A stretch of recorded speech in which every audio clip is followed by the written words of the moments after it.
Hi all. Inspector Jende starring Manoj Bajpayee and Jim Sarbh. ఇది వచ్చేసి real life person తీసుకొని రియల్ లైఫ్ స్టోరీని రాసి చేశారు. కాకపోతే పేర్లు మార్చారు. కంప్లీట్లీ రియల్ స్టోరీ అని చెప్పలేము.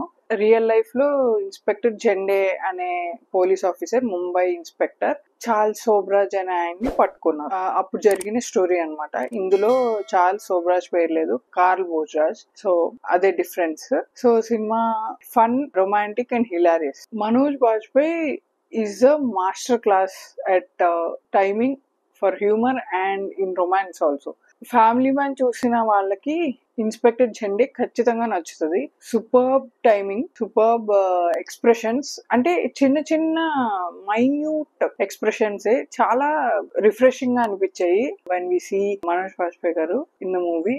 And Jim Sarbh criminal character ఒక డిఫరెంట్ అయిన క్యారెక్టర్. సో సటిల్ గా ఉండాలి, ఓవర్ ఎక్స్ప్రెషన్స్, ఓవర్ ఎమోషన్స్ లేవు. చాలా సూపర్బ్ గా చేశారు. ఇద్దరు వెరీ గుడ్ యాక్టర్స్, వాళ్ళకున్న పేరుని నిలబెట్టుకున్నారు. ఇప్పుడు సినిమా స్టోరీ ఏంటంటే ఒక పారిపోయిన ఖైదీని పట్టుకోవడం. యాక్చువల్లీ ఇలాంటివి చాలా తక్కువ చూస్తాం మనం. ఇది ఒక క్యాట్ అండ్ మౌస్ చేజ్ లా అనిపించింది. And it's was thrilling and fun, hilarious గా ఉంది. కొంచెం డార్క్ కామెడీ అంటారు కదా, and physical comedy also. Climax వచ్చేటప్పటికి కంప్లీట్ ఒక ఫిజికల్ కామెడీ నడిచింది. భలే ఉందనిపించింది. అంటే ఫిజికల్ కామెడీ అనగానే మనకి ఎంతసేపు స్లాప్స్ కొట్టుకోవడం, మీద పడిపోవడం ఇలాంటివి చూసాము, విచ్ వాజ్ బోరింగ్. ఇప్పుడు అవి వేరే వాళ్ళని కొడితే నవ్వు రావట్లేదు, ఎందుకు వాళ్ళు అలా బాధపడుతున్నారు అనే ఫీలింగ్ వస్తుంది. వీళ్ళు చేసిన ఫిజికల్ కామెడీ ఉంటుంది, ఎండ్ లో చాలా ఫన్నీగా ఉంటది. అండ్ రొమాంటిక్ సైడ్ వచ్చేసి Manoj Bajpayee and his wife, వాళ్ళిద్దరిది చాలా అంటే సటిల్ గా ఒక స్వీట్ రొమాన్స్ ఉంటది. ఇప్పుడు మనకు వచ్చే ఫిల్మ్ మేకర్స్ రొమాన్స్ క్రాక్ చేయడానికి చాలా కష్టపడుతున్నారు.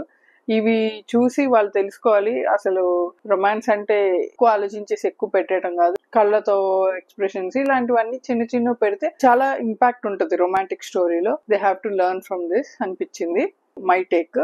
మీకు టైం ఉంటే నెట్ఫ్లిక్స్ పెట్టేసి ఈ సినిమా 2 గంటలు చూసేయండి. సూపర్ కామెడీ, మంచిగా నవ్వుకుంటారు, మంచిగా ఒక గుడ్ ఫీలింగ్ తో ఎండ్ అవుతుంది. సర్ప్రైజ్ కూడా ఉంటుంది.